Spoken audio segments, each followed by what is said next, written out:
Salve, salve, rapaziada. Tio Muizão na área novamente com mais um AB Talks, o podcast da Beta, que toda a Beta Summit a gente faz. Vocês já sabem, esse ano aqui estamos em Caraguatatuba, na beira do mar. E para quem está acompanhando o nosso congresso, já viu a revista oficial. Não viu a revista oficial ainda? Está perdendo grandes artigos. E na capa da revista da edição 2025, temos a nossa grande estrela. E bote grande nisso. Quem não viu ainda, temos lá um belíssimo espécie da Jubarte aqui no canal de São Sebastião, na cara do gol.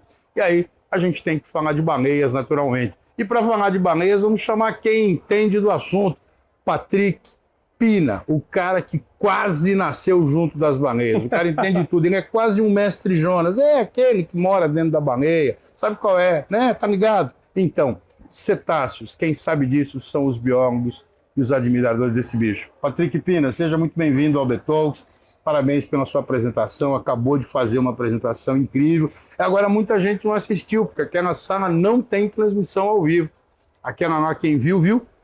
Tem que vir ao Summit, que tem coisa que não vai para a internet. Mas esse tema é importante demais e o Patrick vai contar um pouco para nós do que ele contou aqui para gente. Patrick, seja bem-vindo. Para quem não te conhece, para quem não viu o seu currículo de 48 páginas, diz aí pra gente quem é o Patrick Pina e qual é a sua história com as baleias. Eu sou um garotinho de 41 anos que se fez biólogo, apaixonado assim desde ninhos de passarinhos no sítio do vô, das férias, até a universidade, a escola, as aulas de ciências da escola sempre me fascinaram. Depois a Universidade Federal no Mato Grosso do Sul me ensinou assim, lições preciosas sobre a vida. E depois eu vim para São Paulo estudar na USP, trabalhei aqui no litoral, depois vim morar no litoral. E o encantamento com as aves, que era a principal área do meu trabalho, me levaram para as aves marinhas e de repente eu encontrei as baleias. Você encontrou uma baleia assim, ao acaso, esse? Eu fui convidado por amigos, o Júlio Cardoso e a Arlane Francisco, pelo projeto Júlio Cardoso, baleia.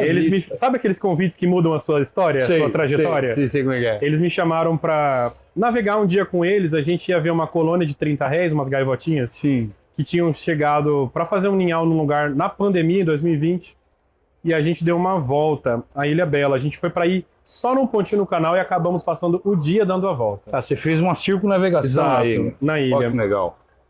Segunda maior ilha do Brasil, né, muito grande, então a gente navegou bastante. Mas eu vi a primeira Jubarte pela primeira vez na minha vida. Ela tinha peitorais muito clarinhas, assim, as nadadeiras laterais, e quando ela subia, o sol refletia nessa nadadeira, ainda dentro da água, e produzia uma cor azul que eu nunca tinha visto na vida, que a gente chama de lifer no mundo de observação de aves, né? Lifer, tipo aquela ave que você só conhece dos livros, de repente ela se torna real na sua frente. Na sua frente. Então legal. A baleia era um lifer, mas aquele azul do mar, aquela experiência gostosa, assim, e a grandiosidade do tamanho desse animal, ela causou um impacto tão grande em mim, assim, que eu consigo ver na minha cabeça em slow motion, ainda aquela cauda subir, fazer uma cachoeirinha de águas e descer de novo. E aquela cor azul que irradiava, assim, como se fosse um beacon, assim, uma lâmpada que acendia de baixo. Era de dia, mas surgia uma cor muito incandescente, que era o azul refletido no branco, né? Sim. Misturava a cor do branco, a cor da nadadeira, da cor do mar. E nesse mesmo dia, a gente viu muita coisa.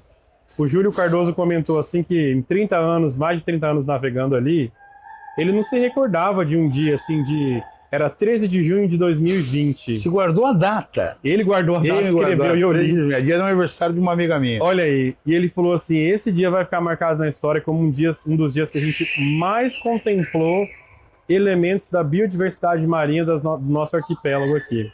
Então a gente viu uma jubarte, a gente viu tubarões-baleia, raia-manta, baleia de Bright com filhote, a gente encontrou caiçaras pescando, pessoas navegando procurando a natureza. E aí quando aquele dia encerrou e o sol deixava meio dourado aqui Caraguatatuba, essas montanhas da Serra do Mar, na minha mente eu ainda via a silhueta das montanhas como se fosse a corcova das Jubartes. Essa parte aqui, assim, ó. Tá. Tem uma parte aqui que forma uma corcova. Você via a baleia na montanha. E aquele dia faltou luz do dia pra gente continuar vendo natureza, porque escureceu e a gente voltou. Tá. Então, assim, aquele dia foi uma experiência tão transformadora para mim, e que mais tarde, quando com a Maremar Turismo, o Marcos Cará, meu grande irmão e parceiro de trabalho, a gente criou uma experiência, ele como turismólogo e eu como biólogo, sobre como que a gente ia levar pessoas para compartilhar daquela experiência. E a gente começou a rodar as primeiras experiências de 2021, 7 saídas. A gente fez 110 agora, em 2025, de lá para cá. A gente viu assim que era muito gostoso, sem nenhuma demagogia, compartilhar aquela sensação com muito mais gente. Porque vinham pessoas sedentas daquela experiência. Isso. Você falou do Marquinho, deixa eu só fazer uma provocação pro Marcos agora. Ô Marquinho, é público. Você não vai vir pra Beta não, rapaz? A gente já fez aí uma Chega Beta aí, Summit amigo. em Ilhabela, já te chamei. Vou te chamar de novo, cara. Seu trabalho é importante para nós. Ele cara. é uma das grandes mentes do turismo. Eu sou biólogo. Eu aprendi de turismo com esse turismólogo, não tá no gibi. É minha cara da Beta. Vem com a gente, cara. Vem fazer aí, parte Marquinhos. desse time aqui, que é legal. Mas a gente tá falando desse seu primeiro encontro, que sempre é muito mágico, né? E eu não teve essa experiência ainda. Eu tô ainda nessa falta com o universo do cetáceo. Já vi, já observei. Se prepare. Eu vi a Franca, né? Quando você vê a Franca, se eu não estou equivocado, e posso estar porque eu não sou especialista, mas eu vou dizer uns números que é o que eu tenho dito por aí, você me corrija.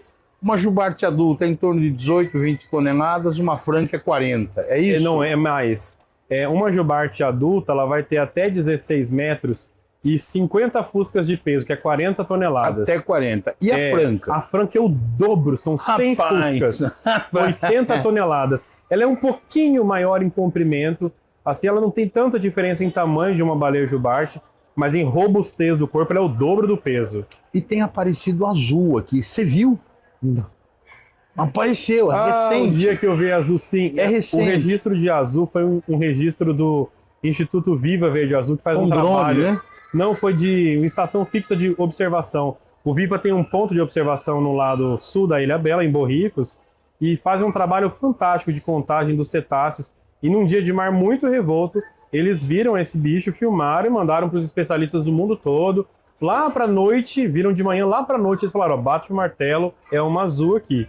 Nossa, meu sonho tá na água. Todo mundo foi pra água para tentar ver no outro dia. E não viram mais. Não, foi uma passagem, foi uma aparição, né? A azul ainda tá ameaçada de extinção. Sim, né? ela melhorou a população dela, mas as baleias, de modo geral, melhoraram a população com o final da caça em muitos países, né? Mas elas são indivíduos, assim, muito raros, né? São muito robustos. Enquanto uma jubarte tem 16 metros, 40 toneladas, uma azul tem 33 metros, 120 a 140 toneladas. São animais incríveis, né? Então, hoje, aqui na nossa região, a gente tem 15 espécies de cetáceos. 12, 13 muito comuns, e baleia sei e baleia azul, que são as maiores, como registros ocasionais, assim, de passagem, né? Que são migratórias também, elas migram também. Elas migram, elas também, algumas espécies têm movimentos mais nomádicos, assim, meio erráticos, como as orcas. Elas aparecem aqui e ali buscando comida, mas não tem rota norte e sul como as baleias jubartes. As baleias jubartes são realmente nossas grandes acrobatas, assim, que se expõem muito. São artistas. São as artistas, né? São artistas, são exibidas. E elas também são muito generalistas, né? Elas comem uma dieta, elas têm uma dieta mais ampla, assim, menos selecionada.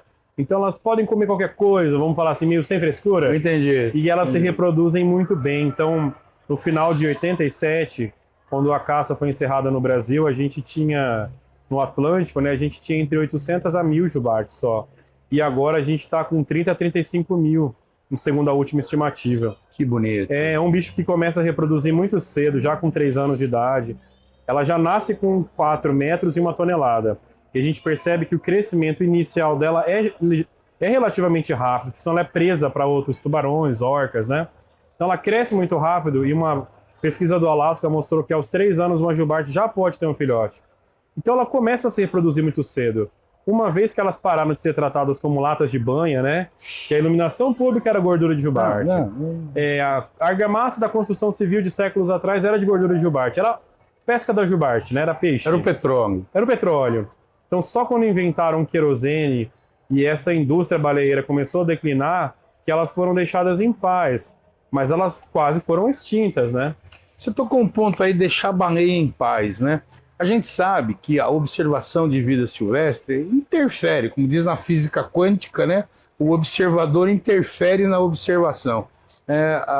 Nos preocupa muito a gente aqui na Beta, né, que a gente faça um turismo de natureza que seja uma referência mundial de qualidade, segurança, sustentabilidade, responsabilidade, né, e isso para nós aqui está no DNA. E nos preocupa, pessoalmente me preocupa isso, né, e nos preocupa institucionalmente para que isso seja feito da melhor maneira. A gente está indo bem? Estamos conseguindo? A indústria turística está trabalhando bem nisso? Ou a gente ainda precisa de mais sensibilização por parte dos profissionais? Depois eu queria também ver um pouco do perfil do consumidor. Me fala sobre isso. Estamos fazendo direitinho? Olha, eu falo do fundo do meu coração verde e azul de biólogo aqui, que eu estou muito satisfeito com o que eu tenho assistido, porque eu fui o primeiro biólogo a bordo do primeiro barco que saiu para observar a baleia e faço isso até hoje, né? Então peguei essa história começando, assim, apadrinhado pelo Júlio Cardoso, pelo Arlane, um projeto Baleia Vista, em parceria com a Maremar, outros parceiros em São Sebastião, Capitão Chimango, que começaram essa história de observar a baleia. E a gente viu algumas cenas angustiantes, mas estando bem dentro do coração dessa atividade, eu sou muito mais otimista e tenho muito mais lágrimas de alegria do que momentos que eu berrei e falei, sai daí, moço, não pode fazer isso. Eu acho que, primeiramente, houve uma educação ambiental coletiva que se passou pelo rádio, de marinheiro a marinheiro, uma pessoa observando alguém fazendo um bom procedimento e imitando. Um observador do observador. Exatamente, assim, a gente teve uma audiência pública em Ilhabela logo que se polemizou um pouco isso, e tiveram alguns abusos, e eu me lembro que a pessoa que encabeçou isso foi com a gente a bordo. E eu falei para ela, observa, porque você vai ver como as embarcações se alinham em relação a uma baleia e como é a comunicação. E como a gente vai estar num barco com muitas pessoas, eu vou te dar um toque discreto e falar, moça, dá uma olhada agora. E quando a gente encerrar o passeio, eu te abordo e explico o que estava acontecendo. E ela captou, ela viu que tinha uma comunicação orgânica entre os marinheiros, assim, que tiveram capacitação, mas também tem muito traquejo, são caiçaras da terra e sabem navegar, sabem andar no mar. Obviamente tem sempre um abusadinho que aproxima um pouco demais, mas de modo geral, o trade turístico teve treinamento, teve capacitação. Você deve ter participação nisso, né? Sim. Eu faço especialmente a capacitação, eu atuo diretamente no Whale Watch, mas eu faço muita capacitação na identificação de aves marinhas por causa da minha expertise de 20 anos, assim, que além de baleia, tem muitas coisas e dentre elas são aves, e quais aves são essas? Então, às vezes eu empresto o rádio, peço autorização do comandante e falo, pessoal, isso aqui é um petrel gigante, é uma ave oceânica, tá vendo o tempo lá, tudo nublado no fundo? O mar tá revolto lá fora, então é por isso que elas chegaram aqui, tá? Um abraço para vocês. Todo mundo, os passageiros ouviram no rádio. E eu gosto todos os barcos. E todos os barcos, né? Então os capitães agradecem, os passageiros falam, nossa, que massa, que eu só não estou vendo um pássaro escuro. Agora eu sei que ele é muito raro. E a Jubartes também tem história, elas têm essa marquinha aqui que é individual. Sim, né? Uma impressão digital dela. Uma impressão digital, então a gente consegue monitorar a baleia melina, a baleia jojo, a baleia buziana, que ficaram mais tempos com a gente o ano passado e esse ano. Elas têm personalidade, uma é mais atiradinha, outra é mais tímida. Tem a lisa, porque ela não tinha essa dorsal, ela era lisa. Entendi. Ela não tinha, ela como se fosse uma malformação, mas era uma jubarte. E todas elas têm comportamento diferente. E aí, falando sobre essa capacitação, eu acho que a lacuna hoje, ela está mais entre as embarcações particulares, os donos de embarcações autônomas, alguém que tem um barco pequeno, grande, uma lancha, um iate, mas ele só tem o seu desejo de ver uma baleia, o sonho e o barquinho. E aí ele se aproxima excessivamente e esquece que isso, dessa distância a essa distância, tem de 4 a 5 metros. Que a nadadeira tem de 4 a 5 metros. Exato. Então não é um bicho agressivo, mas numa situação de reação de um animal assustado, tem um risco muito grande. Então a gente tem que ter respeito. Então, nunca desligar a embarcação é uma coisa que foi fácil da gente explicar para as pessoas. Mas a ideia geral... Mas por que não desliga? Exato, a ideia geral é, nossa, o barulho do motor não atrapalha a baleia, mas na realidade ela se orienta onde nós estamos pelo som do barco. E quando você desliga, ela faz um movimento para cima ou vai saltar, ela não vai saber muito fácil onde você está. Então manter a embarcação ligada é uma medida de orientação para a baleia e segurança para a gente. Okay. Na realidade, Luizão, eu fiz uma pós-graduação que mudou assim, o curso da minha história na biologia. Ela chamava Manejo e Conservação de Animais Silvestres. E o conceito principal, o conceito maior dentro desse curso era assim, existe forma de você, se pode capturar ou tem que capturar um animal, contê-lo de uma forma que não cause risco para o animal nem para você, e também no caso de observação, como você pode fazer isso sem causar risco ao animal e a você. E a novidade que eu tenho para você que está assistindo, eu falo assim com propriedade, assim como biólogo e como alguém que está dentro desse trade, é que de modo geral a baleia não dá a mínima para você.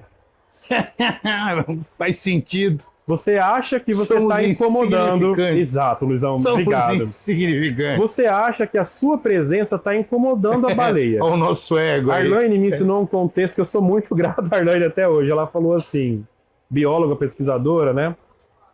Cofundadora no Baleia Vista, ela falou assim, as pessoas têm uma ideia implantada como uma paisagem assim, que a baleia é frágil. Salvem as baleias, a baleia precisa da nossa ajuda.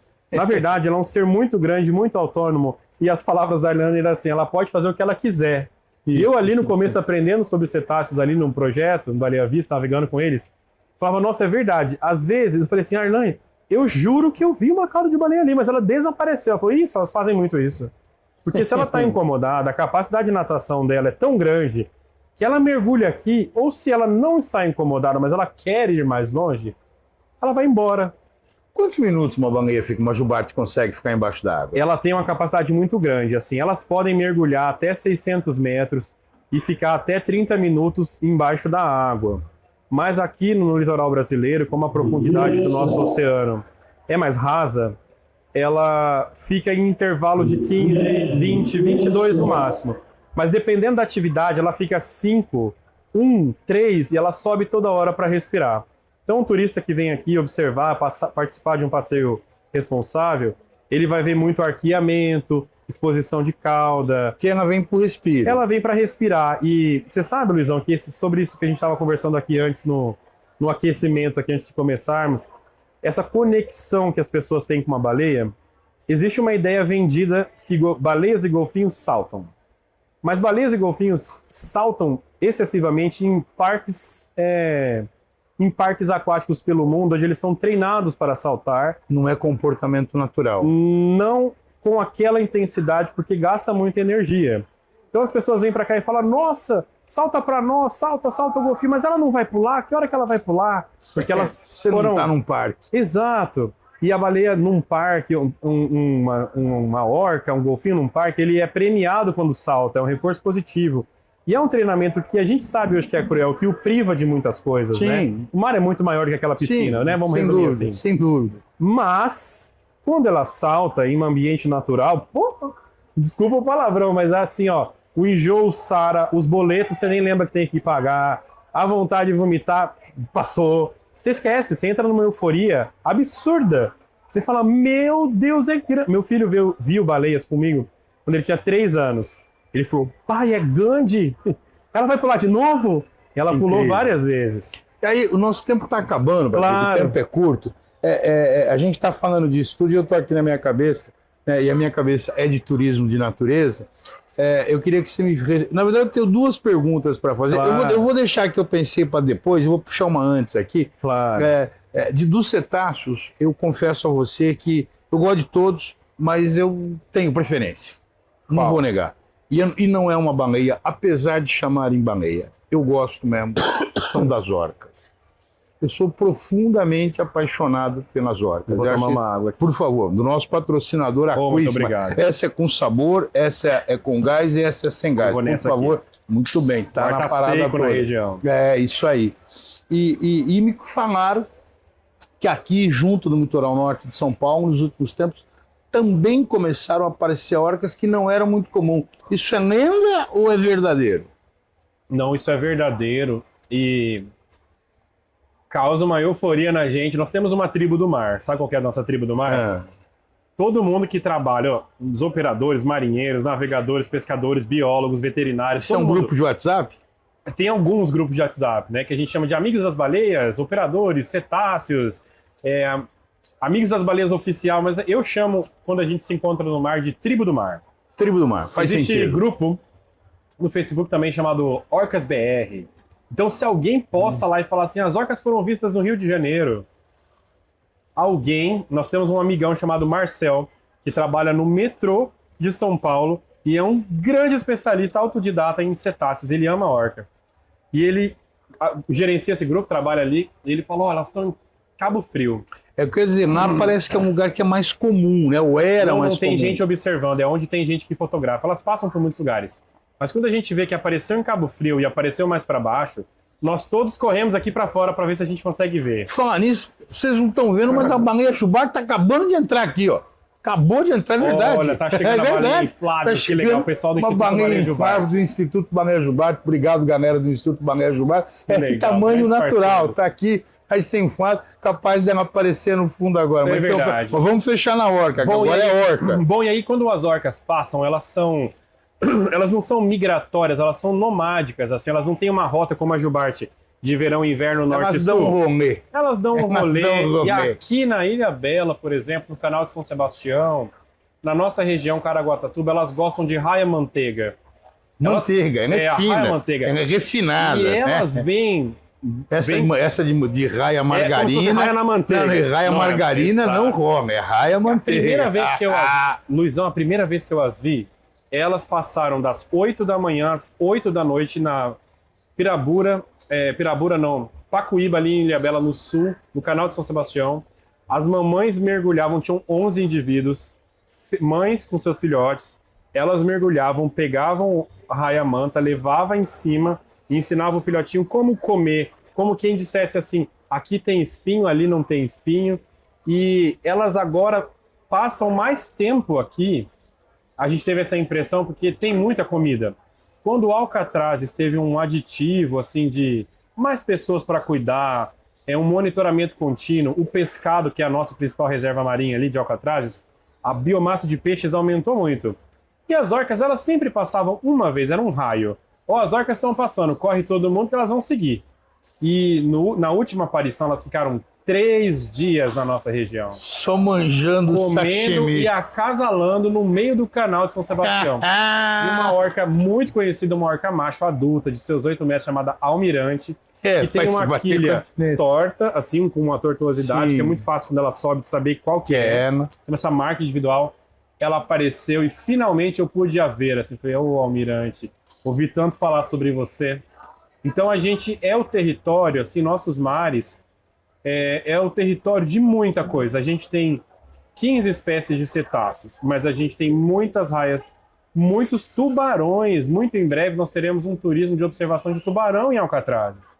Porque tem 7 espécies de tubarões e a quantidade de martelo e galha preta tá assim no... E que é um bicho, é o galha preta, é o martelo, são... Olha, e você pode mergulhar com eles. Porque eles estão de barriga cheia, né? Patrick, o nosso tempo está acabando, infelizmente a conversa aqui, se a gente fosse falar o tempo todo de baleia, a gente ia ficar o dia todo. Eu queria só que você fizesse 2 considerações agora. Na verdade, uma consideração que a gente dividiria em 2 partes. A primeira é que, na sua percepção, que está ligado com isso, acompanhando esse movimento, a relevância, o papel que a baleia tem hoje no turismo do litoral norte. A gente está trabalhando aqui no Congresso, um dos temas que a gente tem falado, e aí eu sou paulista, eu frequento o litoral norte desde 1979. Uau, isso aqui pristino. Então, mas só que sempre foi uma coisa, que sempre foi um turismo de veraneio. Sim. E hoje a nossa meta, e a gente trouxe para cá um contexto, né, que além do turismo de veraneio, um turismo de ano inteiro. É evidente que a baleia não passa o ano todo aqui, mas a baleia, os cetáceos, né, eles passam a desempenhar, e não só os cetáceos, os tubarões, né, a vida marinha, ela passou a desempenhar nos últimos anos um papel diferente aqui. Sim. Me fala um pouco sobre esse papel, da importância, né, da presença do turismo de observação, dos cetáceos no turismo da região. Como é que você vê isso? Como é que você percebe isso? Recentemente eu vi um cartaz de uma baleia junina. Já parou para pensar em baleia junina? Não. São Sebastião fez uma festa junina e decorou muito bem e eu comecei a ver caudas de baleia na decoração da festa junina. Como uma ilustração de cordel, uma baleia saltando e as bandeirinhas em cima. E eu me senti tão satisfeito que eu tirei foto e usei na palestra e mostrei aqui para os ouvintes que estavam ali, que eu falei, caramba, nós conseguimos incorporar a baleia jubarte nas nossas atividades de inverno e consolidar uma demanda, uma procura. As pessoas vieram para o litoral e têm vindo nos últimos 5 anos no inverno para ver baleia. Já é um impacto. A gente fez uma estimativa, assim, ainda pouco calibrada, o Júlio Cardoso, através do Baleia Vista, sua rede colaborativa, a gente estimou assim que num ticket médio de 300 a 350 reais, a gente teve aí um número que ainda precisa ser melhor estudado, mas que garantido já 25 mil tickets foram vendidos para pessoas que embarcaram para ver baleia, dentre os operadores que estão aqui no canal de São Sebastião, pelo menos. Isso quer dizer que pessoas embarcaram, mas assim, tem famílias que vêm para acompanhar, ficam. A gente viu o litoral se movimentar, não só por causa das baleias, mas eu diria que hoje, pau a pau, muito por causa das baleias e da Semana de Vela. Então a gente viu assim, Festival do Camarão, abertura de temporada de baleias, festas juninas, semanas de velas e agora um festival de aves em Ilhabela. Então assim, a gente viu aquele inverno de escassez ser preenchido com atividades de ecoturismo, Incrível. de turismo de observação de vida silvestre, que tem o ano inteiro. E essa era o que a gente buscou, especialmente em Ilhabela, buscou anos atrás, uns 8 anos, uma consultoria do Sebrae. A gente não queria mais passar pela escassez do inverno, que era comércios fechando, porque não tinha ninguém aqui. Então, pelo Sebrae, a gente viu que o maior destino conhecido aqui na região era o Estrada de Castelhanos. Já era divulgado há mais de 30 anos. Mas o Sol e Praia caminhava sozinho. Então a gente precisava fazer um trabalho com logo, com divulgação, para dizer que tinham que fazer o ano inteiro. E neste contexto, no período de maior escassez, as jubartes estão passando aqui por pelo menos 4 meses. Aí. Então, para a gente encerrar, que o nosso tempo já acabou, o nosso operador, nós já mandamos uma cara feia para mim, falando na câmera ali, no resumo, em poucas palavras, me convida a galera para vir em Baleia. Por que eu devo vir aqui ao litoral norte de São Paulo, canal de São Sebastião e adjacências, Caraguatatuba, Ilhabela, Bertioga, Ubatuba, conhecer esse território para ver Baleia? Por que eu devo fazer isso? Falando ali. Olha, eu acho que você deveria descer sozinho, se você quiser, pegar sua família, amigos, mas simplesmente descer a serra para um dia gostoso, comer algo, se hospedar num lugar bacana ou simples, se você quiser, mas com certeza se inscrever num passeio para ir ao mar e aguardar o que o mar te oferece. E durante a temporada de baleias você tem a chance muito alta, mais de 98% de chances das nossas probabilidades de você ir e ver uma baleia. Eu te convido a se sentir pequenininho, perto de uma baleia.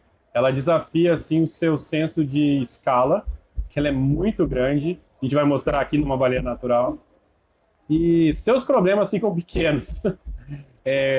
Com alegria, eu não sei qual que é o motivo que a baleia habita seu imaginário, mas quando você vê a baleia e vem aqui e tem essa experiência, você percebe que ela é diferente daquilo que você imaginou, mas ela é muito melhor e muito mais encantadora de perto.